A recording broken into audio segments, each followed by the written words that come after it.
Oh, we back live again? Yeah, we back live. Yeah. Okay, so we back in the building, man. We back in the building. State your name, bro. Yes, sir, man. Jersey 9 and man, J9 all day. Okay. So yeah, sorry about that, people. We was just we gonna talk again about why we should be glad that Cassidy is back in the battle rap community. Yes, sir. And we gonna bring right back into it. How long ago did that battle happen now? That was in April. Yeah. And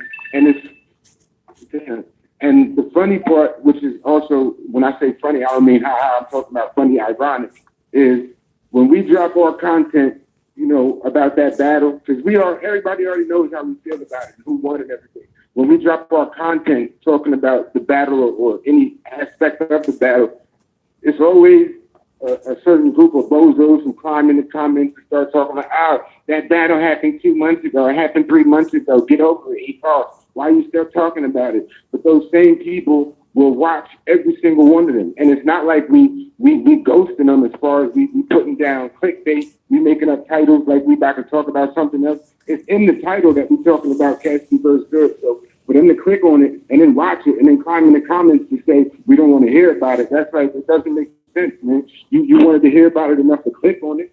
Yeah, hey, bro. Talking about it. But what I found is, it's not that they don't want to talk about or don't want us to talk about it anymore. They just want us to either say the goods won or don't say nothing at all. Yeah, hey, bro. Saying the Cassidy won and explaining how he won. Hey, bro. While we on that topic, right? Tell them we told about the past legends that came and how Smack do the legends and stuff, and why he can't do that with Cassidy. Okay. So so that's what I was kind of talking about earlier, that I equated with boxing. About the paper champions. In boxing, you have what's called a paper champion. And a paper champion is somebody who doesn't win the belt from the actual champion. When let's say there's a champion, the middleweight champion of the world who's undisputed and has all of the belts, WBA, WBC, IBF. WBA, nah, let's use this example. Let's use this example, bro. Jersey. Let's use this example. Anthony Joshua and Deontay Wilder. You said who in Deontay? Anthony Joshua, and how he's walking around with Tyson Fury belts. Oh, right. So, but yeah, that's kind of different because he took it from Tyson Fury. Nah, he didn't. Deontay Wilder. Oh, no, that was a draw.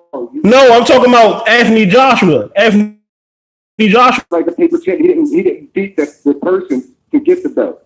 You know what I'm saying? So if anytime a champion vacates the belt, whether it's he retires or he goes to a different weight class, that belt is now vacant, which means the top two contenders, they set up a fight between the top two contenders to fight for that belt. So whoever wins that belt is technically the champion, but he's just a paper champion because it's not like he beat the champ to take it.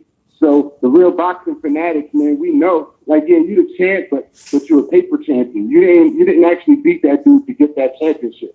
So you're a paper champion.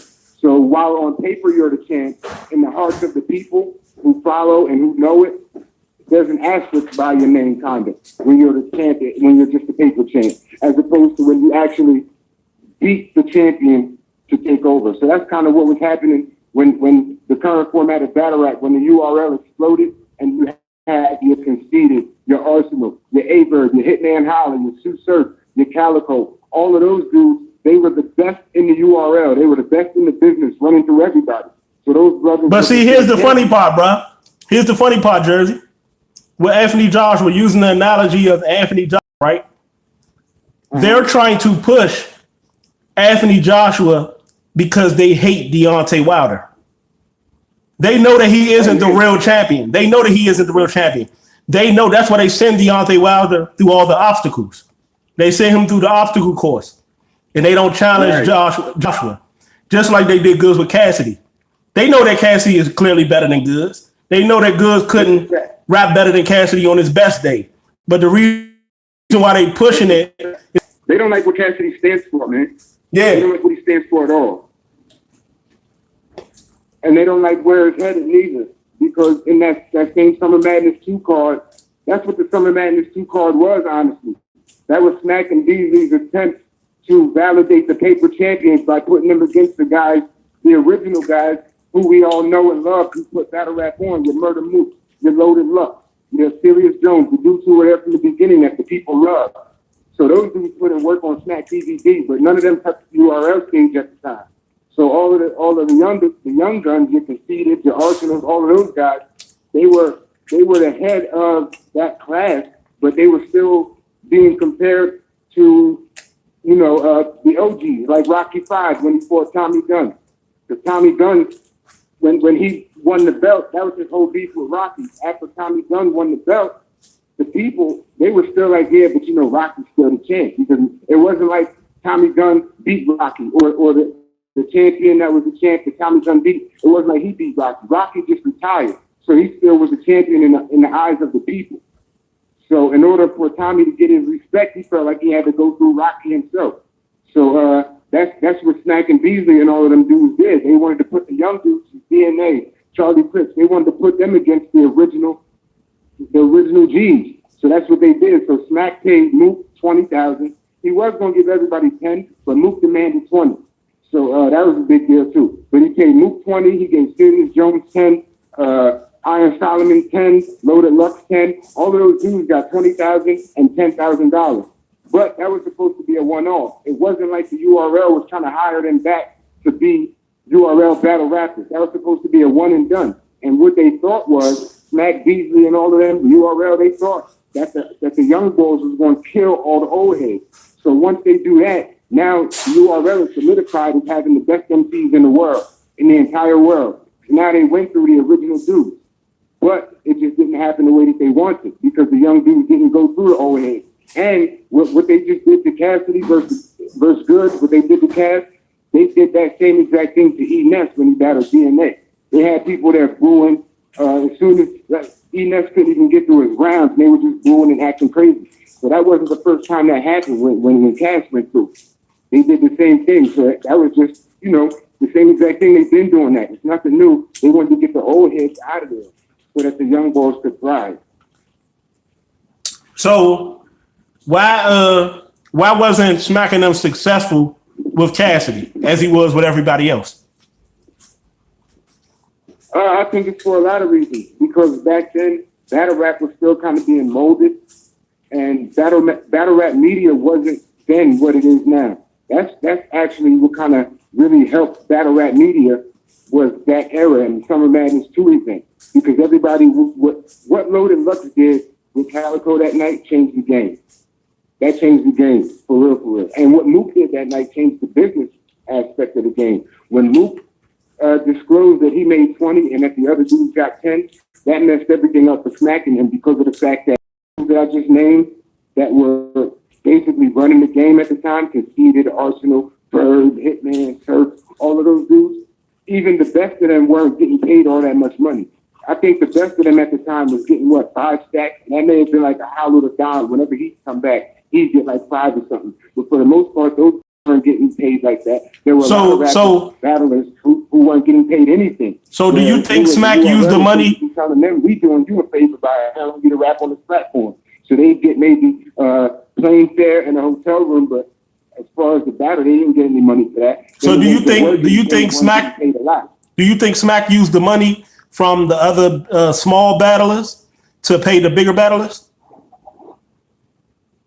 To pay for what battle? I said, do you think Smack used the money that he take away from, your small battlers like your Geechee Gotti and you see what I'm saying, okay. T-Top? Do we use that money to pay for Mook, Nah, no, not at all. He was pocketing that. See, that's the thing. Yeah, that's what I said. That's what I'm saying. Did he use that money from T-Top and all of them that he's pocketing it from them to pay Cassidy and them? See, that's what I'm saying now. I don't even think that's the case. I think that the money that he paid Cassidy and them was money that Cassidy generated. Oh yeah, okay, okay. They pocketed. That's what I was saying, bro. It's like nobody knew at the time. Nobody knew how lucrative battle rap was. Nobody could have imagined. Like I said, when Mook was saying what he got, everybody, that was just so crazy because of the fact that nobody could even conceive the fact that battle rap was generating that much for him to be able to pay. So you saying that Cassidy exposed how lucrative battle rap is outside of Murder Mook. Murder Mook was the first one, but Cassidy actually exposed it. What do you mean? Do you think Murder Mook exposed how lucrative battle rap was, or do you think Cassidy did? I think Mook did. With the 20,000. Yes. Because again, how are you? Again, at the time, the battle rappers were getting paid $1,000 for a battle, a couple thousand tops. They weren't paid that much money. So when Mook was on that stage and he said he got 20, that exposed it. I'm not even gonna say it exposed it to a lot of the fans, because even still, the fans didn't really. It wasn't really a big deal for the fans to hear that. They didn't know otherwise. But I'm saying that exposed it to the actual battle rappers, the ones who were, your Calicos and your Birds and all of those dudes, the younger dudes who were basically the champions, not the OGs, not Lux and Mook and them. But Bird and all of them, Mook exposed it to those guys, because those were the guys who were, and you hear him talk about it now, man. We was the ones in the trenches, we was the ones that built it, and they're right about that. They're the ones that battled, every other week, and they weren't really getting paid anything.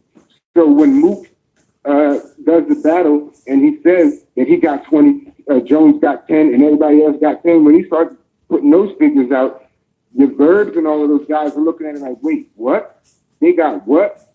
So we battling every other day for this dude, and he's giving us a few hundred, he's giving us a couple thousand tops, but he's sitting on the amount of money to be able to pay him 20 and him 10 and all of that. So Jersey, thing how we know URL doesn't do good business. So Jersey, we're talking about Summer Madness 2, bro. How long ago was that? And if you look at Summer Madness 2, look at the circumstances. You got Diddy up there. You got Busta Rhymes.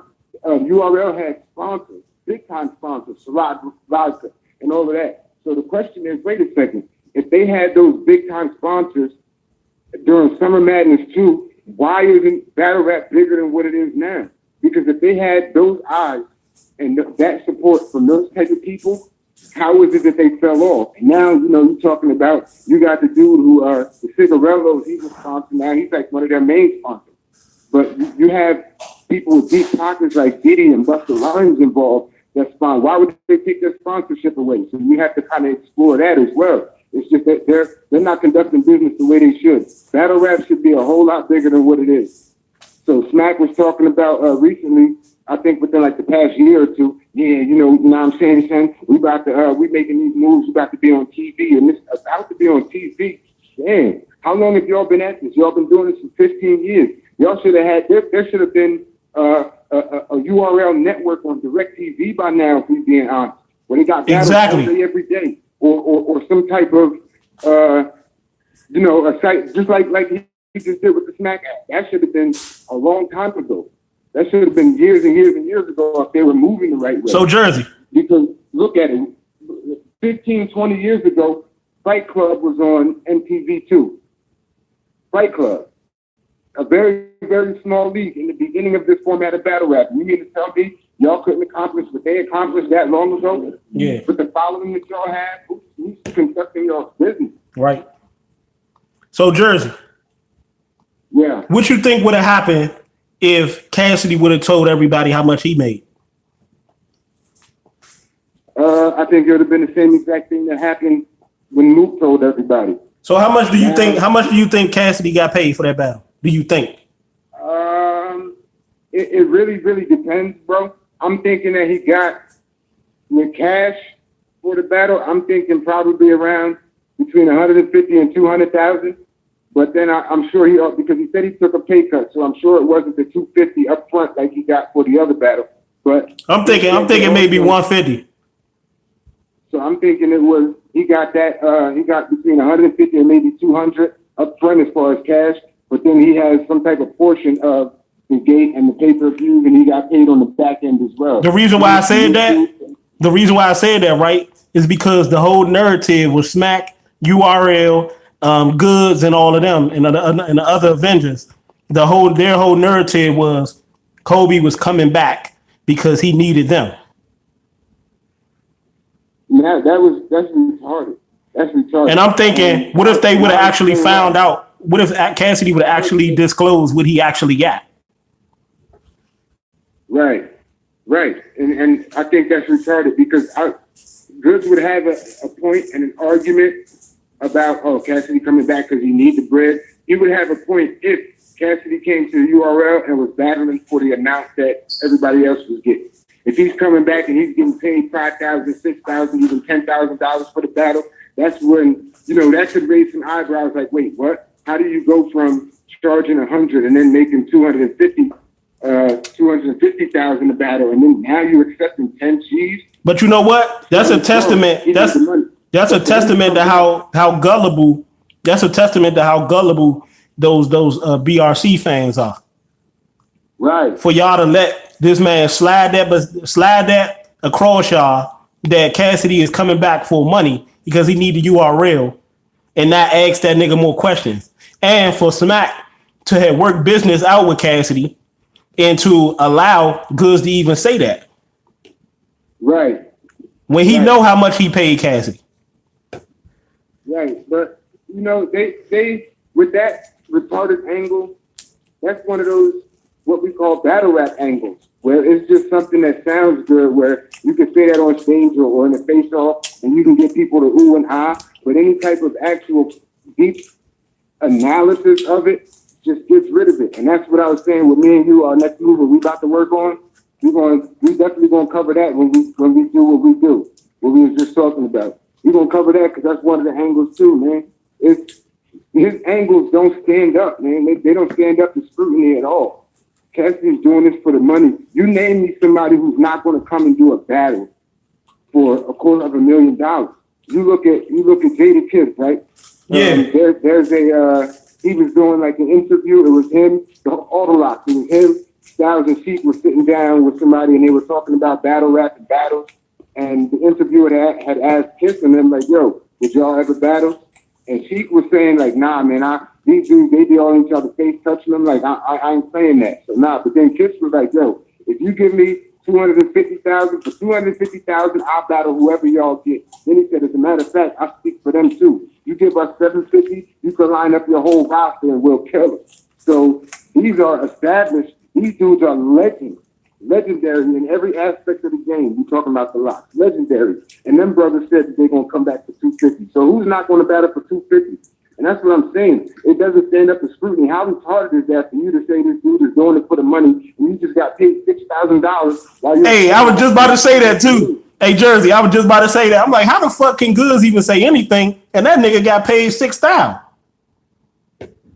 Right. That's just retarded. Bottom line. But see, like you said, that's just that battle rap shit. That's just that new age battle rap shit that we try and change. You know how a motherfucker could just say some fake shit and spin a false narrative and everybody ride with it. That's that shit we don't support. We don't like. Right. It got to be some type of truth. Now, we talking, this is art. We know that. That's cool. So when you say, I'll knock his head off and then kick her over the goalpost, we know that that's not literal. We know you're not saying that that's what you're going to do. So exaggerating and stretching the truth, but let it be based on something, though. But it sound good. That's that shit that sound good. It ain't true, but it sound good. Right. And then also, when they say those type of things, everybody knows, okay, that's not, he's not trying to push that as fact. That's figuratively speaking. It's a figure of speech. So we know that. But what a lot of these battle rappers do is they call them what they call personals, and they try to drop it as if it's an actual fact and that is true. That's where the problem comes. Yeah. Same way they do with that entertainment shit in the performance. Right. Where they try to, I feel like they try to do all that shit, the personals, the performance. I feel like they try to do all that shit to mask a lot of those battle rappers' lack of talent, as far as bars, lyricism, punches. You see what I'm saying? Flow, delivery. That's exactly what it is, my bro. That's exactly what it is, and that's what that's where the divide is that our crowd. What we're saying is, no, listen. We're not saying that your performance ain't hot. We're not saying that it's not important. But what we're saying is you can't not say anything dope but you say what's called an angle, and you just say whatever, and it's not really lyrical or anything, and then you just automatically get points for that. Kind of like the quote unquote disrespect factor. When people say disrespectful stuff, the crowd will ooh and ah, even if it's not creative, even if it's not a bar. It's just about, just the fact that he said it. Oh, he said he'll spit in his baby's mouth. Oh, and then they get points for that. Like, wait, how is this dude getting points for that? And then when you tallying and talking about the winner, you factor that in, like, oh yeah, he said he'll spit in his son's mouth.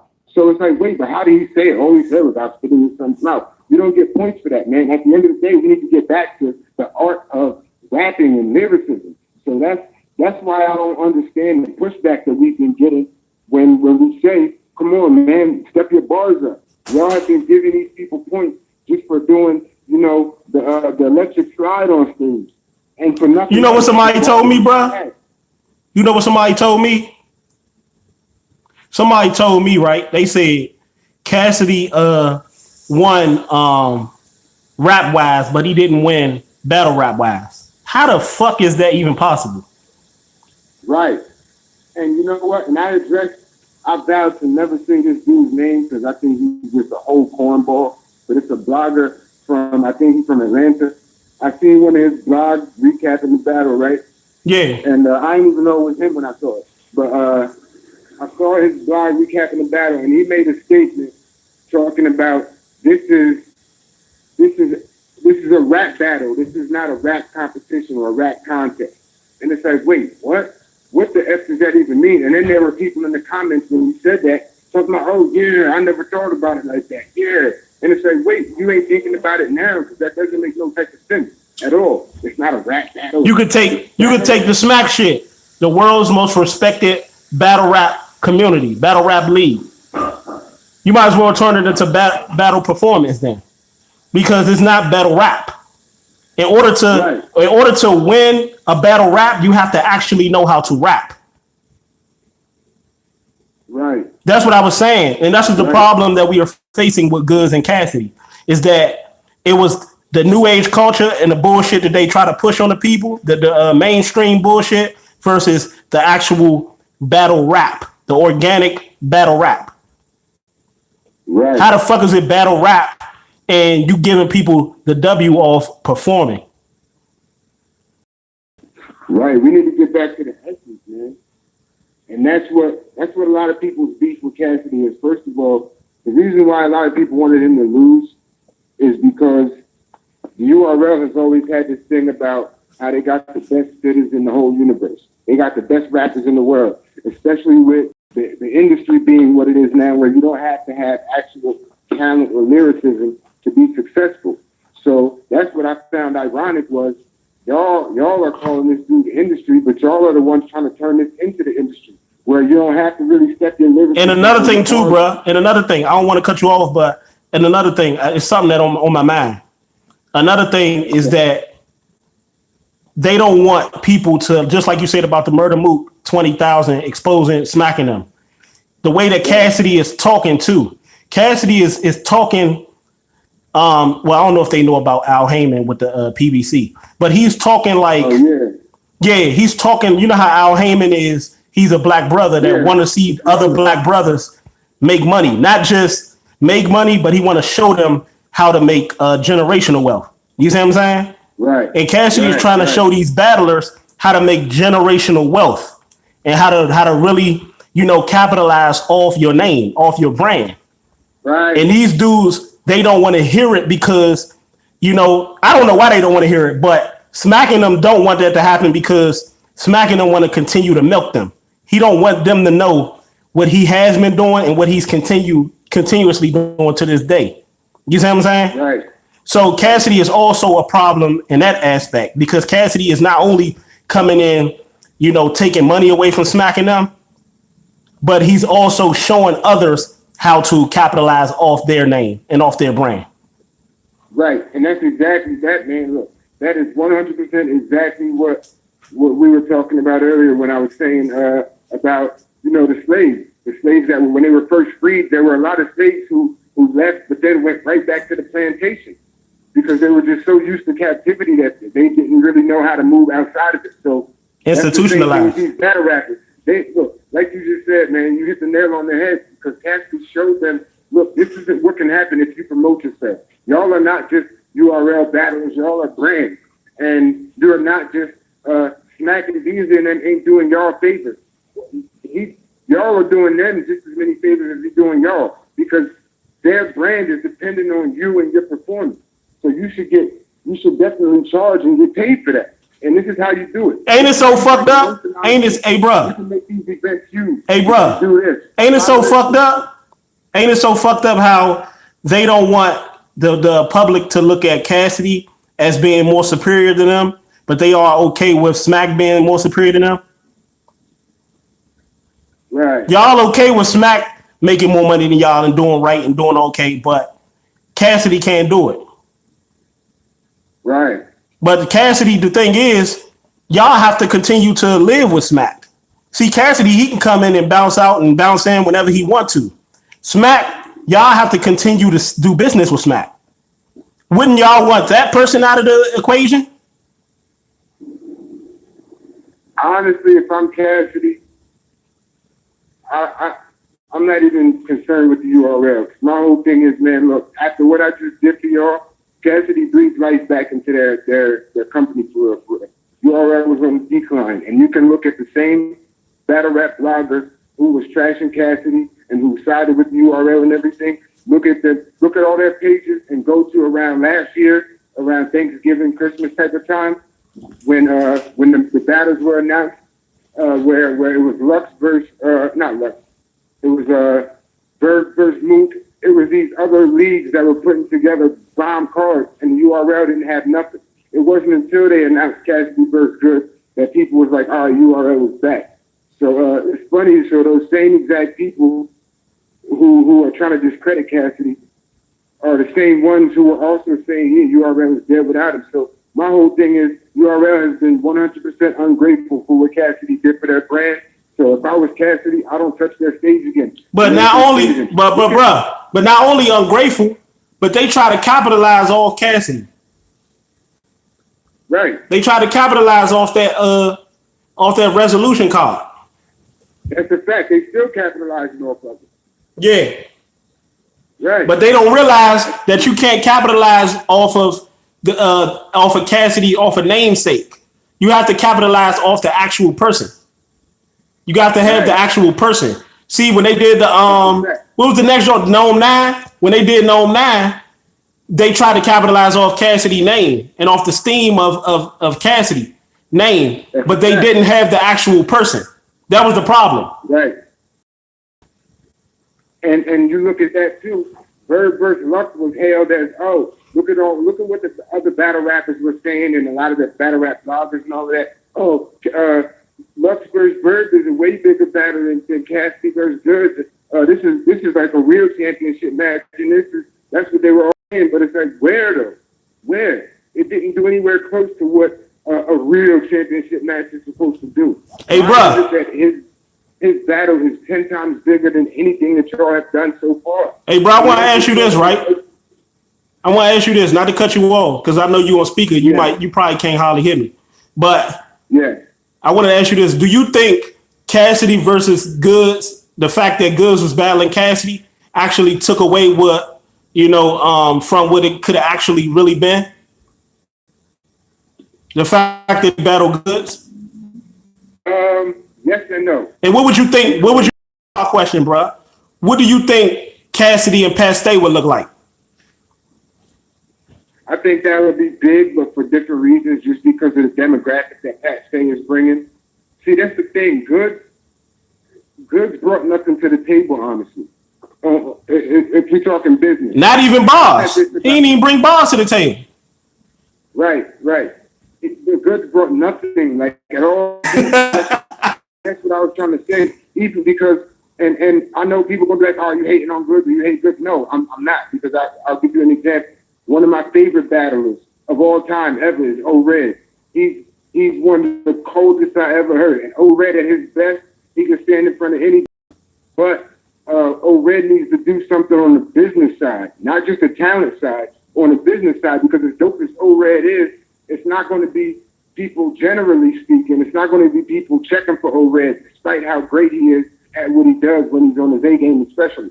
So if Cassidy battles O-Red, as dope of a battle as it's going to be, just as far as bars and lyricism, on the business end of it, O-Red is not going to be bringing that much of a demographic with him. And that's why Cassidy always say that when people ask him. That's why Cassidy always says that when people ask him. Right. He always say it doesn't make sense business-wise. Right, and that's one thing that I can say about Disaster. I don't like Disaster at all. I think he's corny, like real corny. And but one thing I can say about him is Disaster brings a whole demographic to the table that a lot of other battle rappers wouldn't be able to bring. And that's how I feel about Cassidy. People who normally wouldn't tune into a URL battle or whatever, if Cassidy is battling Cassidy, there are going to be a lot of people who want to order that because Cassidy brings an entire fan base with him. So what you think about Cassidy and Danny Myers? See, that's another one, man. Danny is talented, and on the battle rap side of it, as far as his bars and lyricism, it'd be great. But Danny Myers doesn't bring as big of a demographic as other battlers should, and that's crazy to me too, because I think Danny is one of the dopest that I ever heard in my life. Me too. Danny top. He at least top 5 on my list. Word. Danny has one of my favorite battles. I'm not going to say whether it's top 5, top 10. I don't really have a number for it, but it's definitely in the top. So who is your favorite battler, Jersey? Who's your favorite battler of all time? I don't know, bro. Mine was B Magic. Look, man, let me tell you something, bro. B Magic at his best can stand in there with anybody. Did you see what he did to CASSIDY, bro? Oh my goodness. I literally want to meet and smack or stomp the ears together of anybody who said that CASSIDY beat B Magic. That battle wasn't even close. It was 3-zip. It was a Hey, bro. Remember this line against Tay Rock? You better stay in the Rock place. I rush more just the president in the Rock's face. Oh my goodness. Word. Right. Goodness gracious. B Magic got some of the vintage old B Magic versus Cassidy. That would be a classic. Classic. Versus old Cassidy. I'm talking about old Cassidy. Versus vintage B Magic. Prime B Magic. Non-stop, bar after bar. Everything just fire. I feel like Cassidy created the punchline style. B Magic perfected it. Right. Yeah, Magic. I've been praying for Magic, man. Like, and I'm not saying that to be funny. Because, these brothers are entertainers. Yeah. These brothers are entertainers. We don't really know their personal lives and all that. But I just imagine that B Magic has gone through some things. I remember that whole situation that he went through with smacking them from a no-show on a battle or whatever. And that's when... that was ass. That was B Magic versus ass. That was against ass. But I definitely want to see B Magic get back to, where he was, man, because he was one of the greatest. But, so what I was saying earlier, one of my favorite all-time battles, man, is definitely Danny Myers versus Mr. Mills. So shout out to all the Double R subscribers, and shout out to those listening to us, chop it up right now. But if y'all haven't seen it, please, as soon as you can, go check out Danny Myers versus Mr. Mills. That's one of the best battles of all time. And that's just what it is, man. Both of those brothers, non-stop, just going at it. I got to check that joint out. I got to check that out. I ain't see that one. It's one of the best battles of all time. I like Danny Myers in Danger Zone. Yeah, that was dope too. Yeah, hey, Danny Myers had some classics. Yeah, Myers is a problem, yo. That's a fact. And he did T-Rex dirty too. That's another one where I want to kind of smack on people who try to say, "Oh, T-Rex beat him." Nah, come on. And I used to love Rex, but speaking of man, Rex a has-been, bro. Good. Was talking about Cass, talking about how he a crackhead, he on crack and all of that, but with nothing to kind of substantiate that. But T-Rex, I don't know if it's a drug. It might not be a drug. It could just be. It could be an illness or something. I'm not sure what's going on with Rex, but Rex is out here looking bad, bro. And, I No, I'm not even coming. Okay, all right. Yeah, he out here looking bad, and you know, and he was super talented. There was a time where if you were battling T-Rex, I don't care who you are, I'm going with Rex. You was getting cooked. Rex was just You was getting cooked. everybody. Rex was walking through everybody. You was getting cooked. You battling Rex at a time. If you battle Rex, you was getting cooked. You dying. Hey, Jag said he cooked Rex back in the day. What happened? I said Jag said he cooked Rex back in the day. Who said that? Jag. Oh, I mean, but come on, man. That's what the dude did, man. And that's what's funny to me. Like during the whole promo, I'm sure you had the same experience where people was coming to you before the battle talking about, you stupid, you an idiot if you believe he 5,000 and such and such. Nah, bro, my whole thing is listen. If Cassidy was the only one that said that, right, I would be like, all right, you know, anybody could say anything about themselves. Or even if Swiss Beats co-signed it, I would still be like, all right, you know, well, that's his man, that's his artist. But there's just been way too many people coming out and saying, yes, yep, it's about that. Meek Mill was the one that said, yo, he had like 5,000 battles and ain't lost one of them. That's out of Meek Mill's mouth. And that's one thing, if you know anything about court and, you know, any type of trial, if the best witness is the one that has nothing to gain or somebody who's an adversary, yet proves your point. So yeah. At the time, Meek Mill and Cassidy were at odds. It's not like they was friends. It's not like they was cool. At the time where they going at it, Meek Mill was like, yeah, he had like 5,000 battles, man. And he won all of them. So, and you just look at the amount of people that have been saying the same thing, like Cassidy running through everybody.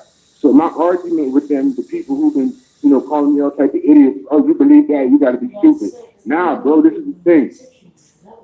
I'm not willing to call Jada Kiss a liar, Swiss Beats a liar, Busta Rhymes a liar, Diddy a liar, Eve a liar, Trina a liar. Just all of the people who have come out, Meek Mill, all of these people who have come out and said this dude had thousands of battles and killed everybody. I'm not willing to call all of them liars. But you know what's so crazy, bro? I'm gonna tell you my story, right? My people probably heard this already. I was over my man Rashad house, right? And my homeboy Jeff the chef, he was like, man, he said, listen to this, y'all. And I said, who's that? He said, that's Cassidy. I said, Cassidy who? He said, you know the one that do Come to My Hotel with R. Kelly. I said, get the fuck out of here, man. I said, ain't no damn Cassidy. And we was in that joint laughing, right? Because we used to him making them girl songs and shit like that. But us being young and stupid, I understood as I grew, he had to do that because those the ones that's buying the music. You see what I'm saying? Right.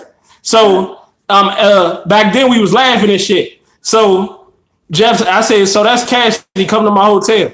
He was like, yeah. So I said, he got bars, man. He can spit.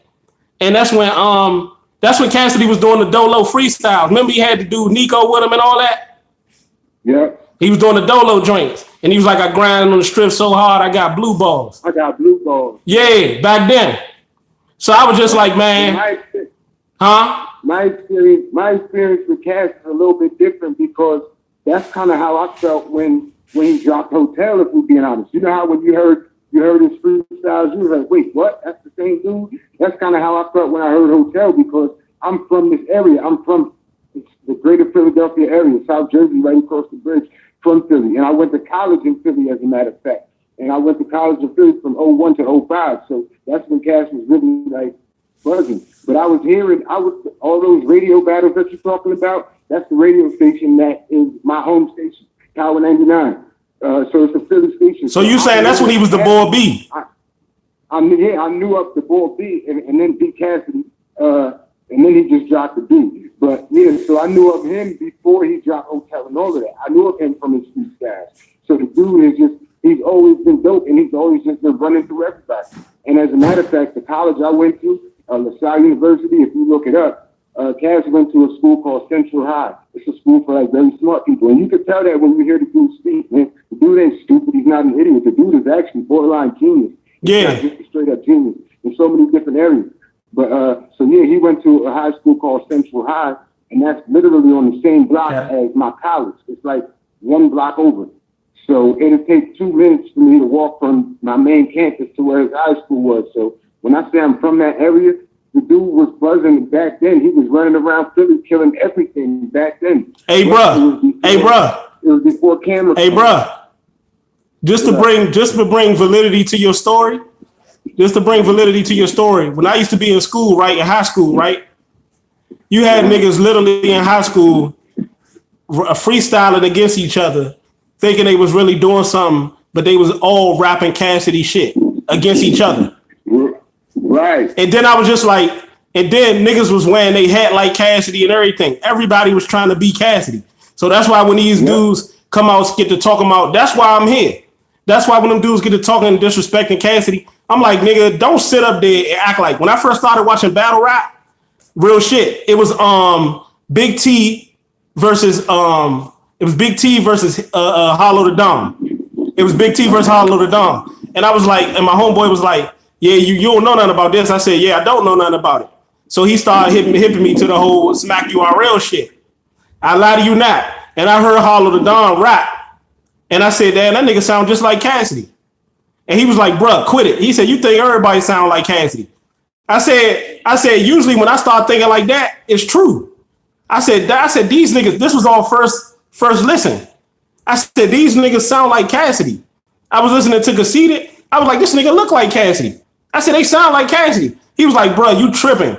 You think everybody sound like Cassidy. I'm like, bruh, usually when I think like this, bruh, I'm not tripping. These niggas sound like Cassidy, bruh.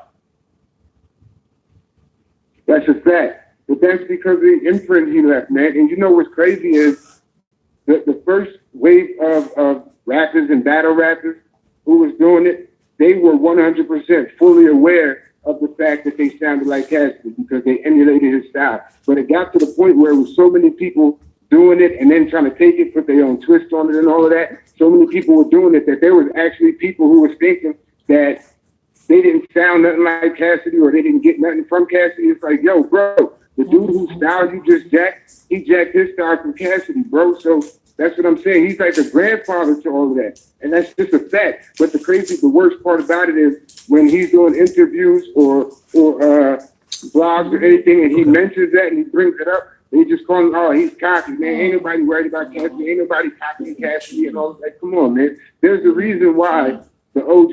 So you remember we was just talking about the Summer Madness 2 card when they brought the OGs back. The Mook, Lux, Sirius Jones, all of them dudes. Yeah. There's a reason why them dudes in the same era as Cassidy was all chasing that dude. 100% of them. Every last one, if they weren't doing interviews and all that type of stuff, videos, bringing him up to try to get a battle, if they weren't doing that, they dropped his name in the song or something. But everybody was trying to get a battle from him. Arsenal did it. CASSIDY did it. CASSIDY openly admitted. He openly admitted that he wouldn't be doing what he was doing without Cassidy. You can look at CASSIDY and tell. Tech Nine, the late great Tech Nine, said he wouldn't be in battle rap without Cassidy. There's a lot of them that wouldn't, and even the ones who won't admit it or won't say it, they benefited from it as well. And even the ones who won't admit it and actually don't even know it, they also benefited from that. Cassidy versus Freeway battle is what really that started the current format of battle rap, yo. And so, but like I said, when Cass says that, they just say, "Oh, he's cocky, oh, he's conceited, he's delusional, he's delusional." Yeah. Like, yo, knock it off. Before that, nobody was going into it to be a battle rapper, bro. There wasn't no such thing as a battle rapper. Battling was what people did to try to get on. Everybody wanted a deal. Everybody wanted to be on TV. Everybody wanted a record deal and all of that. But in order to be able to get one, especially in that era, you had to go through a bunch of people. Look at the Rough Riders camp. That's what they did. Anytime they went on a tour, they had the whole Rough Riders squad with them. So if you was from that city and you was trying to get on, if you were trying to spit for DNY, they would put you through the young boys first. And if you could get past the young boys, like it was kind of like the video games where you fight, the regular dudes and you got to beat a bunch of people to get to the boss. The DMX was the boss, of course, but you had to go through the whole camp if you was trying to get on. If you wanted DNY, the executives, to even listen to you, you had to go through the squad. So that's just what it was. And it wasn't just like that with the Rough Riders, Rockefeller, down south. Def Jam everywhere. You had to do that. You couldn't go to an executive with a mixtape or whatever. You had to go through somebody. So and now, hey, Jersey. Now to show you how times have changed, right? Now all you got to do is rap all loud and wear tight ass skinny jeans and tight ass shirts and dresses. Right. Well, it's the opposite of what it used to be, bro. Yeah. Because back then, like in my era, the most cardinal sin in hip hop, the very worst thing you could do or be in hip hop at the time was unoriginal. If you sounded like anybody else, you would get laughed out of there. If you took somebody's rhyme, you would get laughed out of there. Sometimes there could be violence held against you if you took somebody's raps or whatever. The worst thing you could be was unoriginal back then. If you sounded like somebody else, like let's say you did get a meeting with an executive, if you started rapping and you sounded like Big Daddy Kane or Rakim, they would tell you to stop and then kick you out the office. Now we already got one of those. But nowadays it's the total opposite. If you don't sound like you can have a bunch of motherfuckers sounding like Migos. Right. You have to sound some. You can have a bunch of Lil Waynes and shit. You know what? Right. Lil Wayne. Speaking of that, Lil Wayne started that. He was one of the people that pioneered that shit. Yeah. Got niggas out here wearing Uggs and shit. What's that shit the females be wearing? Ugg boots. Wayne started that shit. Got niggas wearing tongue rings and nose rings. Wayne started that shit. The Van sneakers and the belt loop chain and the pocket and all of that. Mm-hmm. Having tattoos and shit all on their face and all that shit. Yeah. But that's what it is right now, man. It's a bunch of followers. And that's what's so ironic about battle rap and the battle rappers and the bloggers and everything calling other people industry is they're trying to emulate the industry right now. First of all, let's just be completely honest and call it what it is. The URL is most definitely industry. URL is the industry of battle rap. They're the most industry battle rap label out there. That's just what it is. So calling the spade a spade. And to make it so sad, right? They're trying to bring. And to make it so sad, right? URL battle rap is supposed to traditionally be underground. It's supposed to be underground. Right. It's supposed to be like underground rap.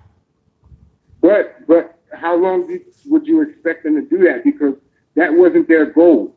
At least the OGs, the original rappers, and even a lot of the new cats.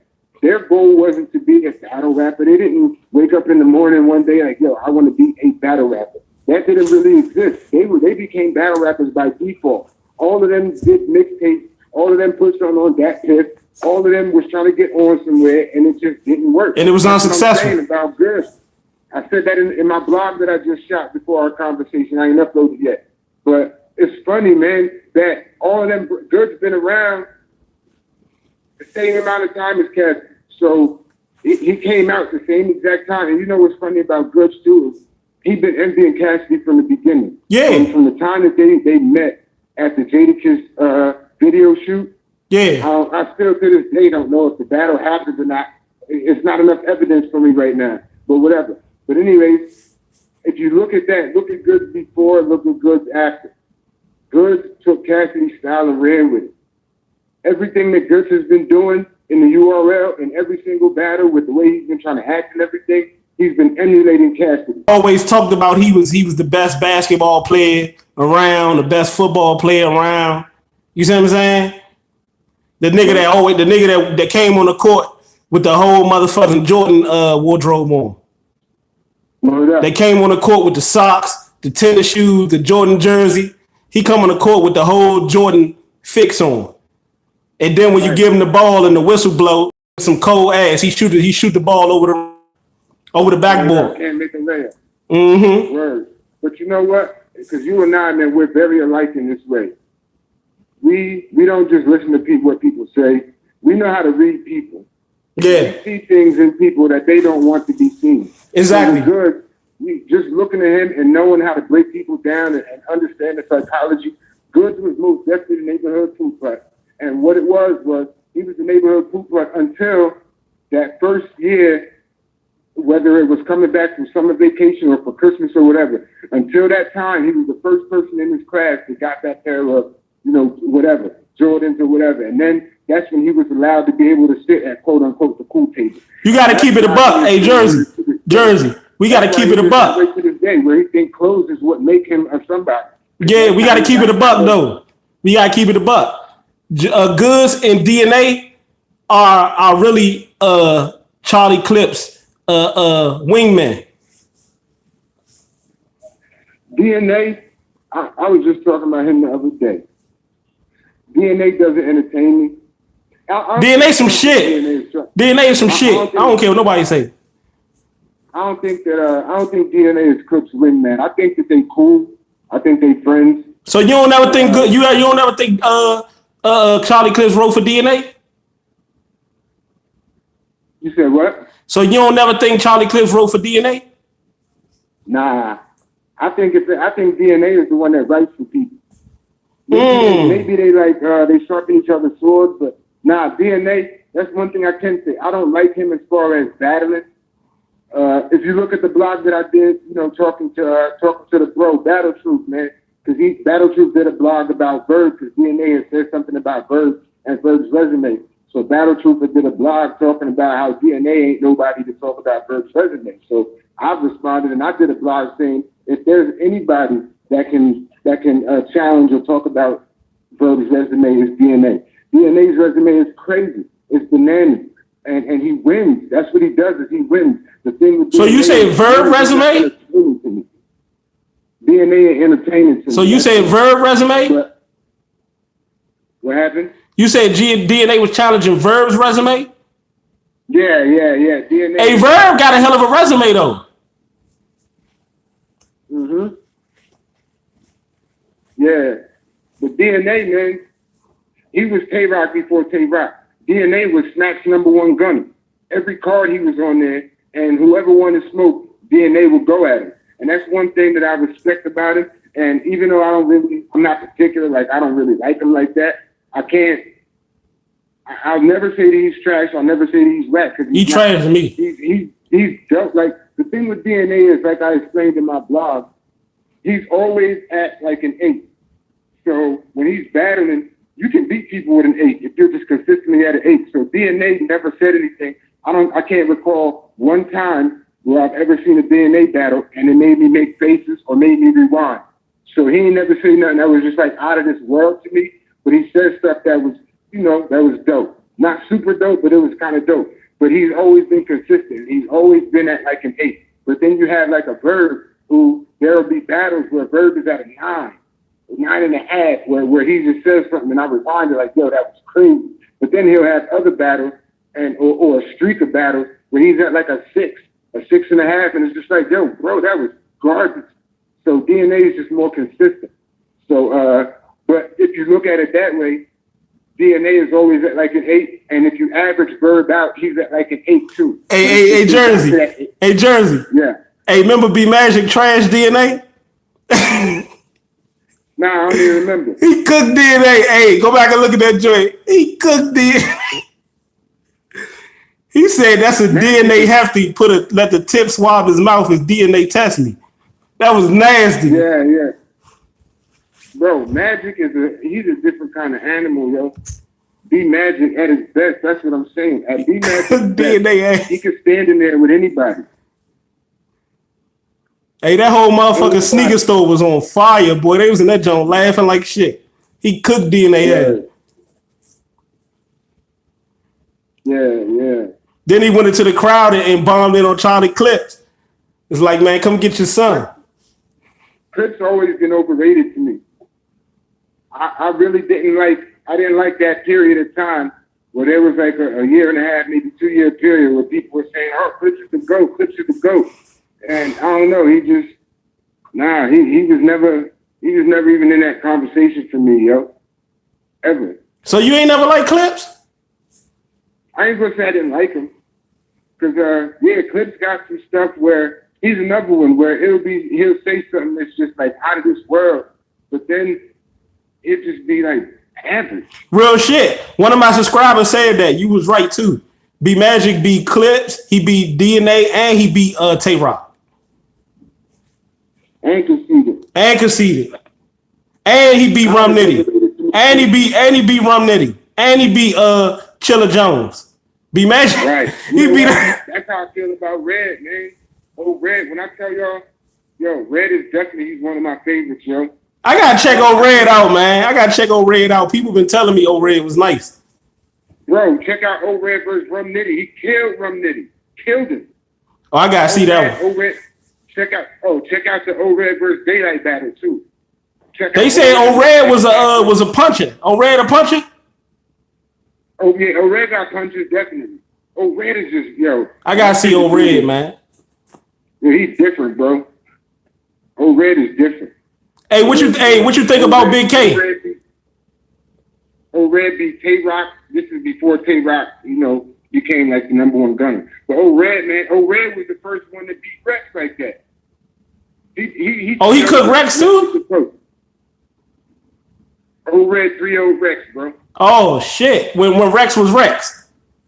Yep, 30. 30. Wasn't even close. He did him disgusting. And you know what I hated? Cause when that happened, because they battled on UW, on Arsenal's league. It was actually Tretch and Arsenal's league at the time. But so after the battle, yeah, as a matter of fact, bro, the first chance you get the next battle you watch, you should watch the Old Red versus King Rex joke to see what I'm talking about. One of my subs said they was in the building when Red 30 Rex. Bro, how crazy was that? Yeah. And then what pissed me off after that was, at the recaps and the interviews and everything, Rex was trying to make excuses talking about, man, this is just Old Red. I ain't even really prepared for him. And that bullshit. Right. Hey, you know what's so funny though? Old Red was supposed to battle B Magic, right? And Old Red turned it down because he said he didn't want to battle this B Magic. He said he wanted the real Magic. He didn't want to battle this B Magic. Right. Because that's gonna be a classic, bro. B Magic was pissed off, but I understood Red. I understood him a lot. Right. We need somebody. We need Magic back, man. Mm-hmm. Magic is in. It's battlers right now that's in Magic's position, man. That shouldn't be there. That's why I'm looking at motherfuckers like Tay-Rock and them and all that, and I'm like, nigga, why the fuck is these niggas up here being held at high regard? And he crushed every last one of them. Right. Exactly. But who you think had the hardest fall off? Do you think B Magic had the hardest fall off of all the battlers? I would say yes, just because of the fact of how high he was. Yeah. Because of how tough he was. So he fell from the highest height. But there's a few battle rappers that kind of. Big K would have. Oh my goodness. Up there too. He'd have been up there too, but he got into that situation with URL. So that's when Big K went over to KOTD, and it's just not the same. It's not the same at all. Yeah, because Big K a white boy trying to act black. So that shit not gonna fly over there with the real white boys. You see what I'm saying?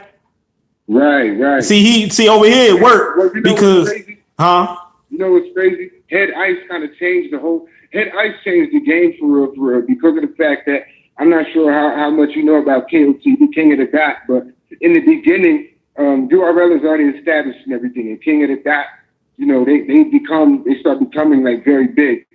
But King of the Dot's whole thing, when they first blew up, their whole thing, it seemed like every single battle and every single battle rapper from King of the Dot, they always had negative stuff to say about Smack and Smack rappers.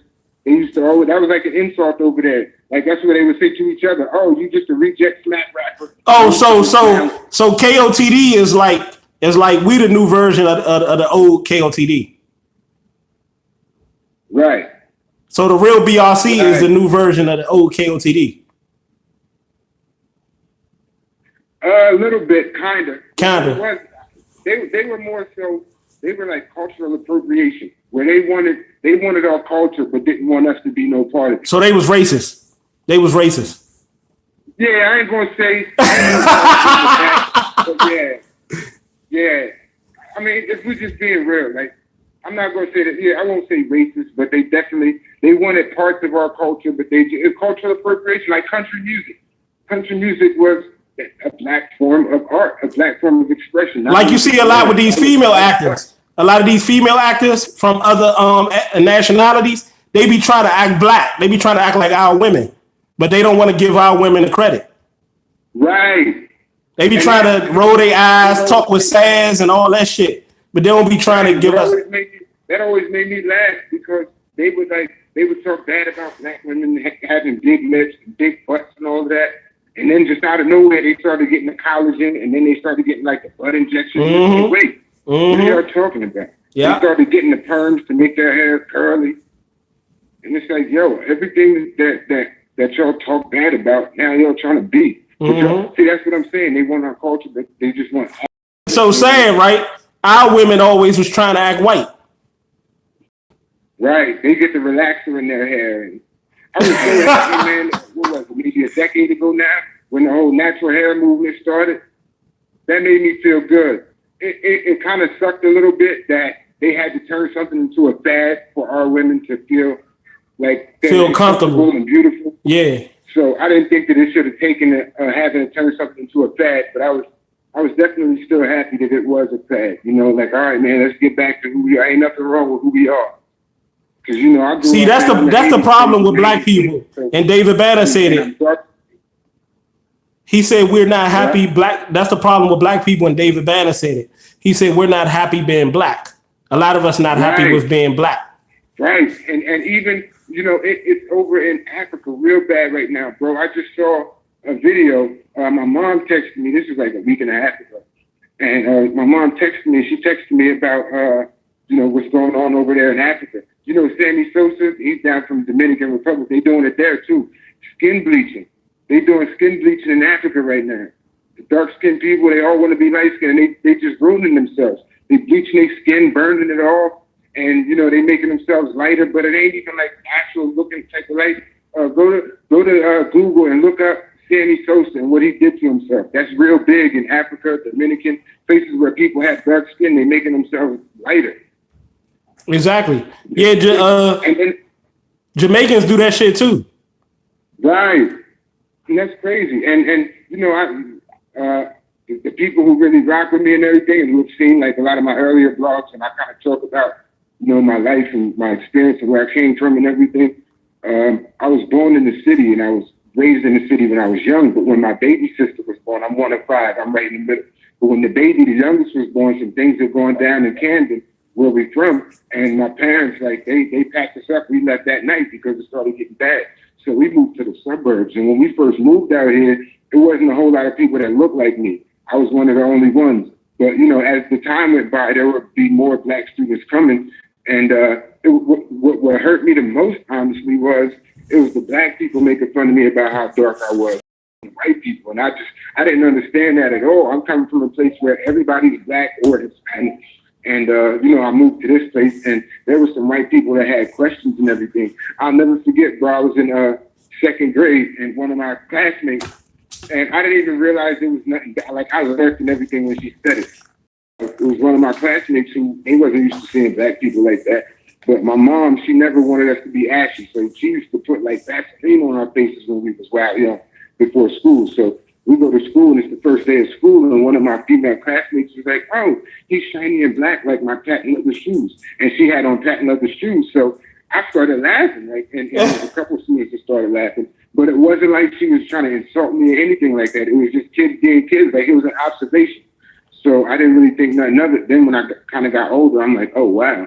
But so it would be, you know, white people, they would always be interested, like, in my skin. Like, oh, my goodness. Oh, your skin is so beautiful because, you know, dark, smooth, and all that type of stuff. But then it was when the other black people came, they was on some all darky and, you know, you were African booby scratching, just all that type of stuff. And I'm like, wait, these are the people telling me that something's wrong with my skin, and they look like me. Like, you know, that's crazy. I had cousins who were lighter than I was, but their mom, like my older cousin, she would be super duper dark, like darker than I am. But then they clown me for how dark I am. Like, your mother is dark. What are you doing? Mm-hmm. So, like, I just never understood that. But that's conditioned. We're conditioned for self-hatred because we see the same thing that we get upset at them for seeing. You know what though, bro? A lot of people that told me, like when I travel on my daily life, there's a lot of good people that I run into, just like you. There's a lot of good people that I run into while I'm in the lift, whether I'm in the Giant grocery store. like, and they always tell me like little stories and stuff like that about how in certain countries, in certain states, they treat black men like God. Right. Yep. You ever heard about that? Absolutely. Absolutely. They treat us like we celebrities. But that's what they don't want. We're conditioned. You familiar with the Dow test? Nah, what about it? Go to YouTube and look up the Dow test. It's a study that actually came out in like the 50s originally. There were these two black doctors, psychiatrists, a husband and wife. What they did was called the Dow test because, it was racism was at an all-time high and everything. So they were really just trying to get to the bottom of racism and all of that. So they did what's called the Dow test. So what they did was they got a bunch of kids, young kids, whose ages varied from 3 and 4, who just are learning, about life and all that type of stuff, all the way up until like the early teens, 12, 13. And they had charts for different dials.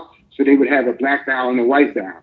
And they would ask each of the children, okay, which dial is the good dial?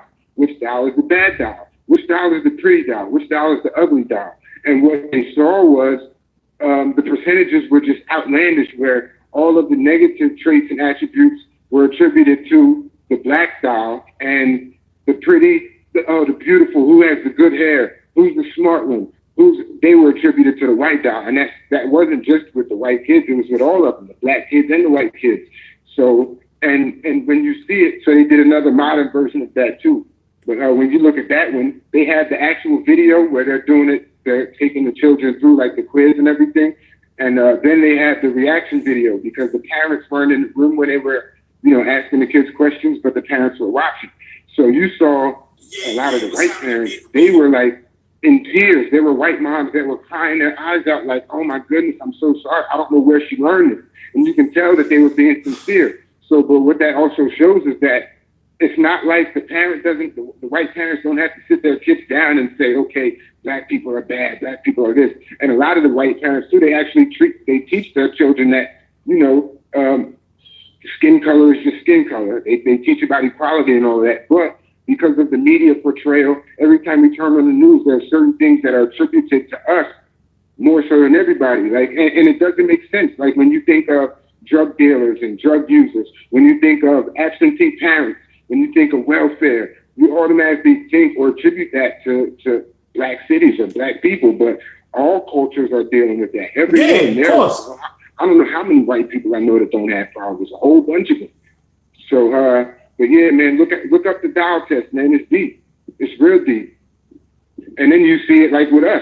So for those who may kind of question it, like, I don't know. Think about it this way. Even us as adults, right? Let's say we walking up the street to the store at nighttime, and there's a group of people walking towards you. Let's say it's 7 or 8 of them, and they're dudes. If they're all white boys, how scared are you going to be, or what are you going to feel like? And now reverse that. You're walking up the street at nighttime and you see 7 to 8 black boys or black men. What are you going to think? Like, so we even have that in us. But you know what's so funny? You know what's so funny, bro? These kind of things like, man, we can't get together and do nothing. Yeah, but you know what's so funny? You know what's so funny to support your claim? Is that you can feel it when, as soon as you go out the door, you can feel it when you encounter a white person, or you can feel it. You can feel that, it's not fear. You can feel that they've been trained to think like that. Right. They've been groomed to think like that. Just like you could feel the tension when you step out of, a lot of us step out of our business. Those for those of us who live like in the urban communities, like in the hood. You could feel it. Like some places, like the place that I was staying at before I got myself back on my feet, with my girlfriend mother, in the hood, you can't even come through the daggone hallway without dudes in there smoking and all that shit. And then they don't want to get out your way. They intentionally stand in your way so you can say, excuse me, just to start argument and shit. You see what I'm saying? Right. So it's just like you can feel it as soon as you step out your door. Right. Let me tell you a short story about when I was in college, bro. This was my junior year at LaSalle University in Philly. Now, again, I'm from South Jersey, right across the bridge from Philly. Philly is like home to me. But anyway, so it's this girl that I like, man. I like her a lot too. And so like school is over now, but I still have my crib because I had my own house off campus. So, you know, I stayed over there over the summer. Okay. So the girl I really like, man, I asked her out. She's like, all right, so we go to the movie and we go to see the Meet the Parents, the sequel, Meet the Fockers, right? Yeah. So I take her to this movie theater in the city, in Philly, the United Artists. So we go in there and we holding hands and we walking in. When you go in, it's like a little foyer before you get into the actual theater. So we walk in and it smelled like all blood. So it was like a whole group of dudes that was just smoking out there. So me and her is holding hands, and one of the dudes breaks from the group and comes toward us. He gets on the other side of my girl. She wasn't my girlfriend, but this is like our first date. He gets on the other side and grabs her hand and starts holding her hand. So I'm like, what? So that's way out of I was willing to die. I was willing to die for that because that was disrespect to me. You know what I'm saying? Yeah. It was disrespect to her, definitely, but it was also disrespect to me. And he did it for that reason. He knew it was premeditated. Exactly. And she was bad too. So, but at that point, I used to be a hothead, and you already know, like I've been boxing since I was 6 and everything. So some stuff is like second nature. So my thing was, okay, it's a whole group of them. Yeah. I need to get her out of here. So I told her to go get the ticket, and I was ready to get it shaken. So I called them outside. Well, not all of them, but I called dude outside like, yo, nah, bro, you know, we got to mix it. Like, we have to fight. So I was adamant. And because he had his crew with him, he was on some other stuff like, yo, it's whatever. So we starting to go outside, and there was this man who stopped everything like, yo, nah, bro. Nah, it's all good. He was like, man, we apologize. So they shut it down because they could have did whatever they wanted to me. It's like 7 to 8 of them. I don't know if they was burning up or not. But my whole thing was, look, man, I'm willing to definitely go down. I'm about to lose this one, but I'm telling you something. The first two, they wherever I'm going, they going there with me. So that was my mentality. My whole thing in my head was, why would a brother do that to another brother? Like, try to put me on. If you understand, like I know you probably do, if you understand the Bible, it says that you're not supposed to be jealous of your own brother. You're not supposed to envy your own brother or look at somebody that you already have. You're not supposed to look at your own brother's, woman. Right. You're not supposed to covet what somebody else has. Yeah, you're not supposed to lust somebody else's woman. So yeah, but one of the dudes, man, like I said, he was most definitely the leader, not the one who grabbed the person's hand. He wasn't the leader at all, because if he was the leader of the group, they would have stopped me out. But one of the dudes, the dude who stopped everything from happening, he was definitely the leader of the group, and he had sense. And all he said to me is, he was like, yeah, my bad, man. I apologize for what he did. He was like, but yo, real talk, man, respect, bro. Respect. And I was just like, yeah, man, good luck. Real talk. So, yeah, man. That really, when I say that pissed me off, bro, everything about it pissed me off. Because now I'm feeling like, all right, I'm in a position where I have no choice. I gotta hurt this dude. I have to do something to him. So what happened? What happened? Did you hit him? No. That's what I'm saying. So I'm walking outside, and I'm walking backwards, of course. I definitely wasn't turning my back. But so the dude who did it, he's coming outside behind me. We about to go spin off around the corner. So it was the dude he was with. That's what I'm saying. The dude who, he had to be the leader because he was the one that stepped up and stopped everything from happening. He was like, yo, nah. So he grabbed him like, man, get out of here. Like, go back in there, man. So he's the one that spoke to me in front of all of them too. Like, look, bro. He's like, man, I apologize, man. He was like, yeah, that was dead wrong. He was like, yeah, but respect, bro. He was ready to handle business. Respect. So he's the one that stopped everything from happening. And, he's the one that talked to me like, yeah, man, respect. Because he was ready to throw down. So that's what happened. So I just went in the movie with my girl. Yeah, that was God right there, though. Straight up. That was God. Straight up.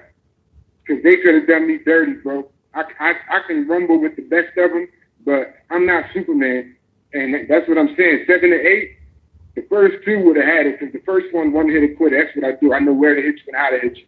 So the first two, I'm throwing those, but by then, they could have died. You outnumbered by then. And it wasn't. And this is Philly in the early 2000s. So my whole thing is just playing the percentages. At least 1 or 2 of them was burning up. Yeah. After that, you outnumbered. That's a fact. Hey, I'm gonna tell you, right? I was coming from a basketball tournament, right? This was before I started picking up weight. I was about $170, $165, right? So we in the tournament and shit. So I'm cooking. You can't hoop. You can't hoop. Though, Come on, bro. Come on, bro. Come on, man. You can't hoop, yo. Come on, man. Nah, you stop. Come on, man. Yeah, but yeah, they used to tell me I play like Burn Davis though. They used to call me Burn Davis in school. Oh, word? Yeah. We got man, you come through DC, man, we got ball one day. You see what I'm saying? You know, I ain't as slim as I used to be, but I still got the moves. You can be like, damn, I can tell you used to be a problem. People tell me that all the time. My wife, she was like, man, these dudes out here saying you can play. Yeah, so I'm coming from a tournament, right? And these dudes come up to us with guns and shit, me and my homeboy. So while my homeboy at the time, he started breaking. He started like he was about to run. So while the other dude put the gun up to him, was like, don't even try. You see what I'm saying? Wow. So me, I'm walking down because I'm like, man, y'all got me. Fuck that. Because he got me. Because the moment I stepped into the alley, the nigga put the silencer to my chest. You see what I'm saying? Yeah. Wow. It was like, man, I had the Saviato in DC. You know, we got the Saviato. So I had the Saviato hoodie on, all that shit. So I got the copper phone pauses. That's why these young niggas that wear them phone pauses and shit, they don't even know, man. We gonna talk about that another day too. How Jordan and Penny Hardaway and motherfuckers remake shoes, just different designs, and they capitalize off our stupid asses. You see what I'm saying? Yeah. And I had the coppers on and shit before these young niggas was wearing them. You see what I'm saying? So the nigga was like, man, give me everything. I want everything, right? So I was just like, man, what's going on? He was like, man, I don't want his shit. I want everything. So I looked and I said, Mo. And he said, Rob. He said, damn, man, he said, man, you done gained weight, man. You got big. So we right there laughing. But I'm like, but the whole time, the funny part about it was, I'm like, bruh, you still got the silencer in my chest, though. You see what I'm saying? While you talking to me, you still got the gun to my chest. For some clothes, ready to hurt you for something that you bought. Yeah, my man was like, damn, Rob, thank God that you know the nigga. And I was like, man, shit, some people don't give a fuck that they know you. That's a fact. Some niggas just hungry. Man, now they got a fact because you know who it is. Yeah. Yeah, you're right. Now they got to get me out the way. So that was God, man, like you said. That's sad what we do to each other, man. For material stuff, for some clothes and sneakers, man. It's like that out here, yo. It's sad, man. It's sad, and it's sad. We turn on our TVs and we see other people doing harm to us, and y'all ain't willing to do nothing. Y'all do this to us, but you ain't willing to lift fingers to do nothing to the people that harm us all the time. Like, that's crazy. Exactly. Like, I always wanted to know, you know, not to ruffle no feathers, but what is all the intentions for being Crips and Bloods and all that shit when y'all don't do shit when it really matter? That's a fact. That's a fact. And it seemed like with that, it seemed like every other day I'm reading about, the Crips and the Bloods call a truce. Like, wait, what? I thought they already called a truce. Like, them Jones don't last or something. Like, I just saw that when Nipsey passed away. Yeah, the Crips and Bloods called a truce. It's all over, you know, since Nipsey passed. It's like, wait, y'all just called a truce last year. Didn't Snoop and Game come to the neighborhood? Didn't Jim Brown go to the neighborhood and have a talk with all of y'all? And y'all said y'all dead and all of that? So what's going on? What happened? Who started it again? But the dynamic, like the gang demographic and dynamic, while we have that out here now, it wasn't like that when I was young. It wasn't no. But you know what? And speaking on the Nipsey joint, right? And I'm just speaking facts. And I know a couple people might see this joint and be like, man, what is he talking about? Because, you know, we got that ability, that innate ability, you know, when our words is powerful. When we say shit, because we know what we mean when we say it. So people take it as an offense. Like we said about Smack. Smack and them take what Cassidy doing as an offense. Not because Cassidy is really wrong. It's because what Cassidy saying is exposing what they doing. You see what I'm saying? Right. So what I'm saying about the Crips and stuff is, you know, all that did with that, and I know a lot of people gonna be mad, but what they did was, you know, expose why it shouldn't even be a Crips and the Bloods. Because where was the Crips and the Bloods when that shit happened to Nipsey? You see what I'm saying? Right. Where was they at when that shit happened to Nipsey? So what is the whole purpose of having a Crip and the Blood when they not there to protect you when you need them? Right. Right. We shouldn't be talking about how we want to kill the motherfucker, how we want to kill the motherfuckers who killed them after the fact, how we want to kill their family. Fuck it, Nipsey gone now. He gone now. Ain't no need to. That's a fact. The same thing with all these police beatings and shootings, man. They dropping us like flies. Where y'all at when that's happening? Where's the uprising? Where's the unity with that? Yeah, when they at when they out here killing the Trayvon Martins and shit like that. Right, Zimmerman, word. Where they at? That's what I always had a question about. Like me, like I ain't just a motherfucker. You see what I'm saying? Oh yeah, one of my subscribers said motherfuckers too afraid. But it's so funny because they not afraid to do it we not afraid to do it to each other. Exactly. At all. I told you, my brother came to my old house and he got mad because I didn't respond to him. And he just came and pop up on me. What these young niggas say? He pulled up on me at my place. So I gave him a chance, let him come in and gave him a chance to say what he got to say. So he came in there and took that as an opportunity to address not me, but address my friend. You see what I'm saying? Because he was mad because I was showing my friend the attention that he wanted. You see what I'm saying? Right. And I told him, I said, I know that you'll cry for help. I know that you need help, but this is not the way of going about it. You see what I'm saying? Right. And it's funny how he went at my friend. It was all strategic, just showing you, like you said, bringing validity to what you're saying on how we go out of the way to try to spite each other. And if we use that same fucking energy we use against each other, against the oppressor, then we'll be working with something. You see what I'm saying? That's a fact. But the thing is, though, when he came in there and he did that, I was telling him, like, you got to roll. You got to go. Now, I ain't rolling nowhere. So the whole time he doing that, he want me, even stepping up to my friend. That was the strategic move to get me out of character because he couldn't come at me directly and address me directly. So he used my friend as a way to bait me in. You see what I'm saying? Right. So I'm seeing all this and I say, whatever you doing is not going to work because you trying to make me lose everything. When I see that a person trying to make me lose everything and get out of character, and that's what I was telling, our peoples, when you try to get me out of character and do that, that's when, you have to go. Like, I'm not going to feed into whatever it is you trying to get me to do. You see what I'm saying? So I notice how the point I'm trying to make is, though, bro, I notice how he was like, he ain't about to go nowhere. He ain't about to do nothing, right? So as I said, you know what? I'm not going to even do nothing to you because I don't even want. And I'm going to tell you, I went and go get the police. The police came up there and removed them. I said, ain't that a bitch? I said, how is it that you're against the white man? He's Israelite. How is it that you're against the white man and you for your brother? You see what I'm saying? Supporting your brother and us supporting each other.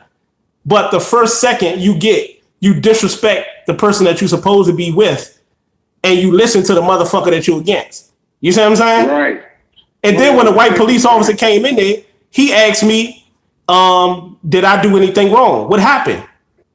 And I'm trying to tell him that what my brother did, he's sitting up there questioning me. Shit that I knew was going to happen. So I'm already thinking steps ahead of what's going on. He talking about, is he on the lease? Is his name on the lease? I said, no, he's not.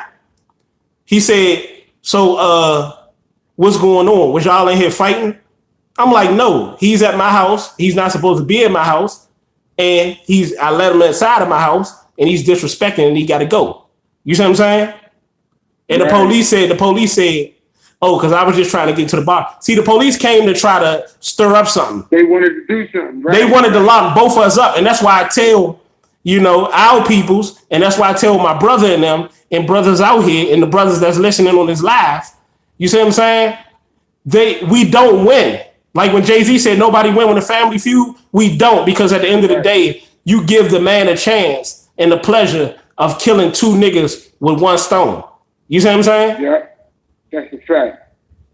Two niggas for one, for the price of one.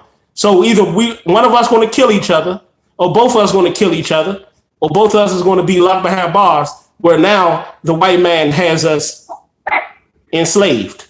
Because you know, jail is the only place where the real slavery, as we know it is actually still around.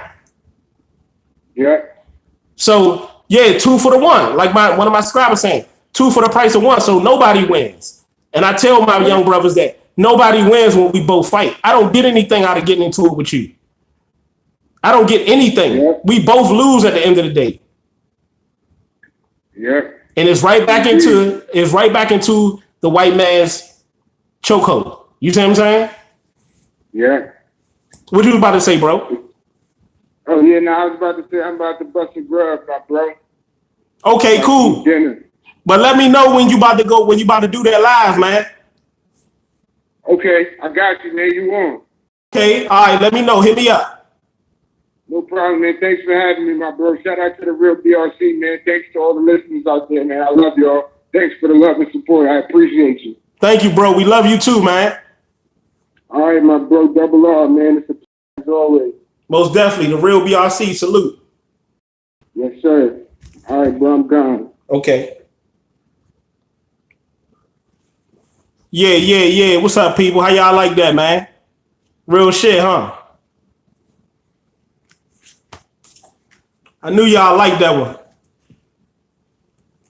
Yes, sir. Real knowledge, man. And you know what? What we was talking about, that's what I was trying to tell YMF the whole time. You see what I'm saying? That's what I was trying to tell YMF. At the end of the day, it goes nowhere, man. By us beefing with each other and going at each other, that's exactly what they want us to do. That's exactly what everybody, let's be honest, people. Nobody expects us to actually get along. Nobody expects black people to get along. We have to prove them wrong. But we can't prove them wrong when we actually proving the stereotype. There's a lot of little things I can say. There's a lot of little ways because I have a lot more knowledge and I've seen a lot and I've been through a lot. There's a lot more things that I can do. Yeah, they don't want us to. There's a lot more things that I can do, to break a person down, period. But I choose not to because I see the bigger picture. I see that it's not going to get us anywhere. I'd rather work with you. I'd rather build with you than to tear you down. Because when I tear you down, I ultimately tear me down. I tear us down. You feel me?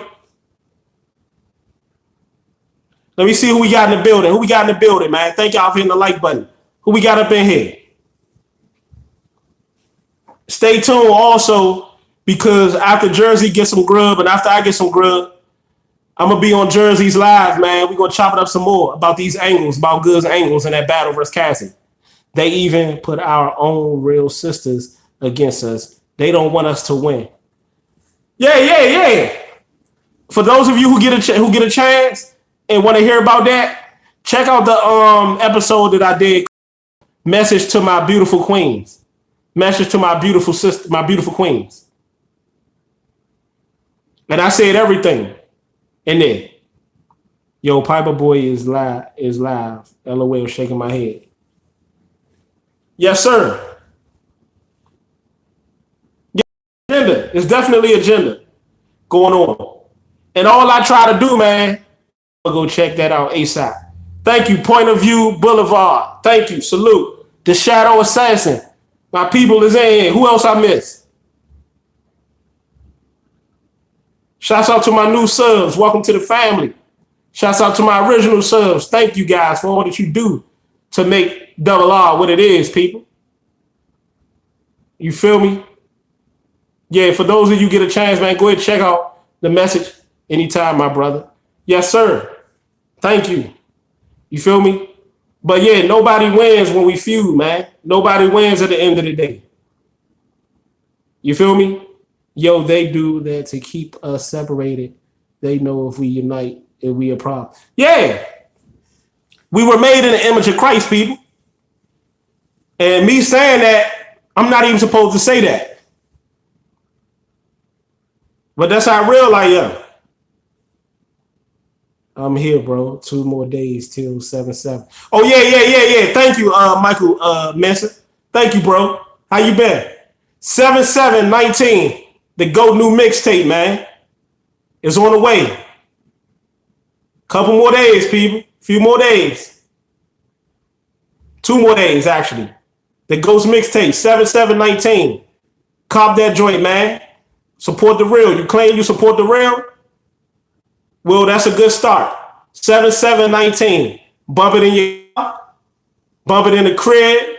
You feel me? Grab a fat sack and lay back. You feel me? But yeah, man. Yeah, man. It's definitely an agenda out here, man. We call it crafty counsel. Me and my people call it crafty counsel. Think about it. Most of the foods that you go eat at the grocery store has what? High fructose corn syrup. High fructose corn syrup. Big bottle, lay off the throttle. I like that. The Shadow Assassin. Los Conceited. 23 is in the building. What's up with you, bro? You know I'm back at it like a crack addict, people. Yeah, just had a bro Jersey 9 on here, man. For those of you who missed it, go ahead and play it back. I'm going to be on this live in just a few. You know, after we take a momentarily break. I try to avoid shit, but that shit is everywhere. And it's almost in everything. Yeah, it is. The Shadow. It is. I try to avoid it too. But most of the good shit we like, it has it in it. See, one thing, just food is just one of the many ways that the oppressor, that the enemy tries to kill us off quickly or slowly. You know, like lead poisoning. You feel me? A lot of shit, sodium, a lot of the rice that y'all eat, you know, the rices in the packages. I watch the sodium content on that joint. They say 400 or better. 400 or better is bad for you. The sodium content on the rice and on a bunch of shit. I look for the sodium content. Also look for the high fructose corn syrup. That's why I don't even eat cookies or none of that shit no more. Only cookies I might get, and that's from time to time, is like oatmeal raisin. Outside of that, I don't fuck with it. Oh yeah, and ginger. I fucked around and was started eating like ginger snaps and shit like that.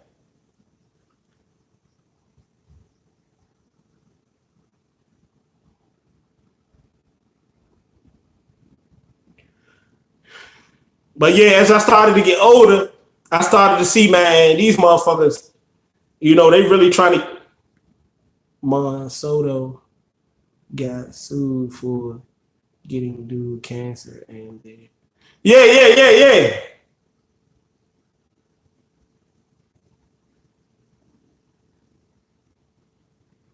I watched the documentary and baby bottles have a chemical that turn kids homosexual. Oh, damn. So right out of the gate, they trying to fuck us. Point of View Boulevard. So right out of the gate, they trying to fuck us over. They lost the case.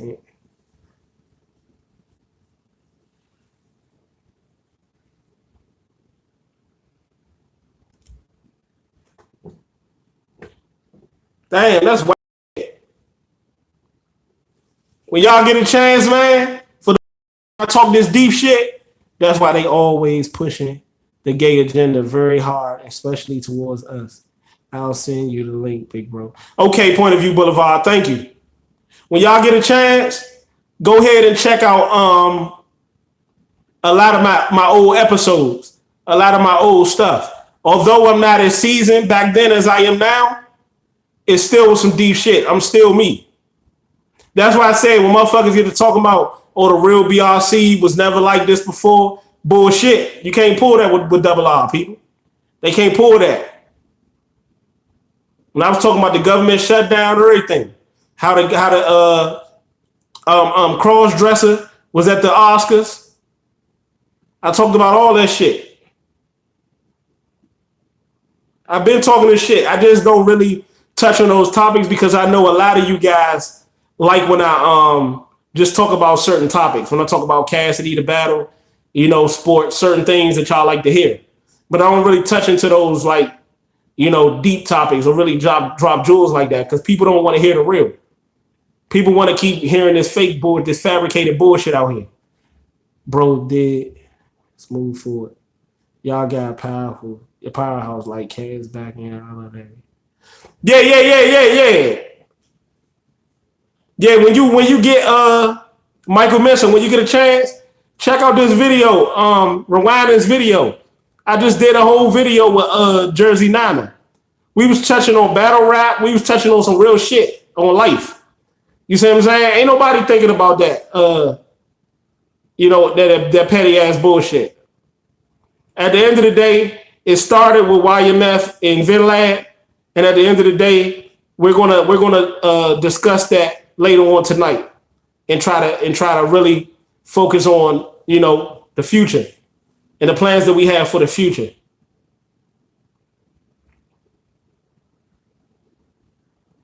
You feel me? It's good, man. It's all good. It's always been all good, man. It's just that all the other brothers, man, we got to get on the same page. Yeah, bro.